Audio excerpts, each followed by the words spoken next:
தேசிய மக்கள் சக்தி அரசாங்கத்தினால் முன்வைக்கப்பட உள்ள புதிய அரசியல் அமைப்பின் மூலம் தமிழர்களுக்கான குறைந்தபட்ச அதிகாரங்களும் நீக்கப்படும் அபாயம் எழுந்துள்ளதாக அரசியல் விமர்சகர்கள் சுட்டிக்காட்டுகின்றனர்.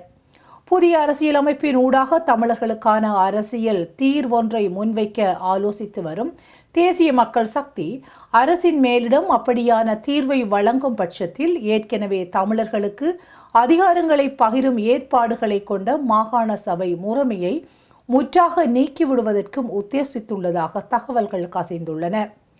மாகாண சபை முறையினை இந்தியா இங்கே பரிந்துரைத்துள்ளதாலும் மாகாண சபை முறையில் தொடர் ஈடுபாட்டை இந்தியா காட்டி வருவதாலும் அந்த முறைமை நீக்கம் குறித்து புதுடில்லிக்கு நேரடியாக விளக்கம் அளிக்க ஜேவிபியின் உயர்மட்ட பிரமுகர்கள் குழு ஒன்று தயாராகி வருவதாகவும் தகவல்கள் கூறுகின்றன.